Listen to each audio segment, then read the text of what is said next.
Llegó la hora del CGA. Hola, bienvenidos. Aquí me veis con mi ordenador Amstrad PC 2086 de comienzos de los 90, finales de los 80, que es un ordenador compatible con los PC actuales, salvo por la diferencia de época. Lo que diferencia a este ordenador PC de los ordenadores que actualmente solemos encontrar en cualquier casa es el tipo de procesador que tiene. Contiene un procesador 8086. Es un procesador de 8 MHz. Daos cuenta de que un ordenador Pentium Core Duo actual puede tener alrededor de 2 GHz, es decir, 2000 MHz. La velocidad, como vemos, se ha multiplicado desde este ordenador hasta hoy, hasta nuestros días, por un factor de más de 200. Este procesador 8086 es uno de los primeros procesadores que salieron para la plataforma PC. Concretamente, el primer procesador de esta plataforma de 16 bits. Existía un primo hermano de este procesador, el 8088, que era de 8 bits.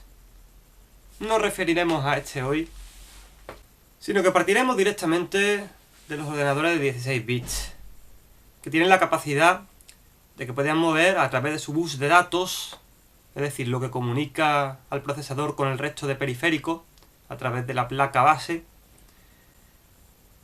16 unos y ceros simultáneamente. Es una limitación técnica menos con la que contaban los primeros juegos de PC con respecto al de sus plataformas primas hermanas, los microordenadores u ordenadores personales de 8 bits de los años 80. Las limitaciones técnicas del PC venían por otro lado. No eran limitaciones en cuanto a velocidad, a capacidad de mover datos desde el procesador a los periféricos o a la memoria RAM. Las limitaciones venían sobre todo en el apartado gráfico, de sonido y en cuanto a periféricos. Era una plataforma muy pobremente diseñada para trabajar con aplicaciones multimedia. Esto tenía su repercusión en lo que se refiere a videojuegos. Los videojuegos de los primeros PC estaban enormemente limitados técnicamente porque esta máquina se había diseñado básicamente para trabajar en oficina.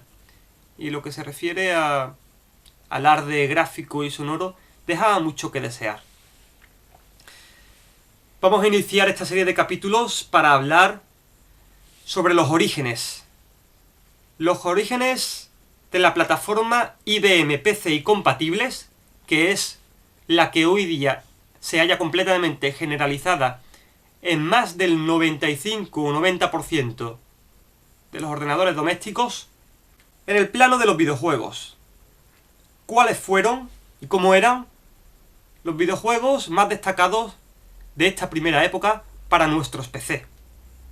Y lo vamos a hacer con ayuda de este Amstrad PC 2086, que es un ordenador PC como otro cualquiera, pero clónico. Los juegos de esta época, por la plataforma PC, se caracterizan en su mayoría por una cosa.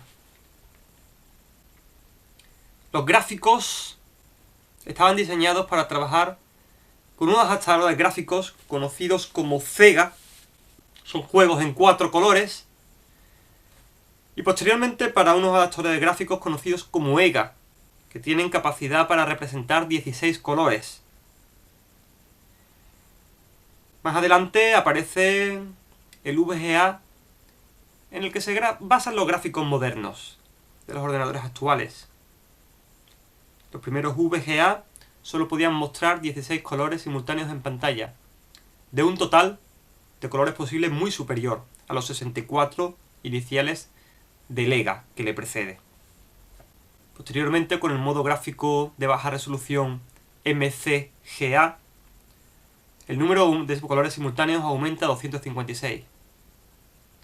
No será hasta la aparición del SVGA, con los modos gráficos basados en BESA, es decir, un compendio de modos gráficos pactado por una serie de fabricantes, ya las capacidades gráficas aumentan tanto en resolución como en cantidad de colores simultáneos.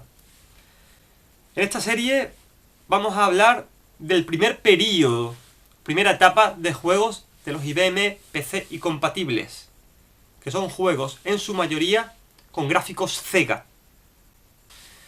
Así que, si os parece, cuando queráis damos paso al comienzo de este vídeo, donde analizaremos la primera reliquia.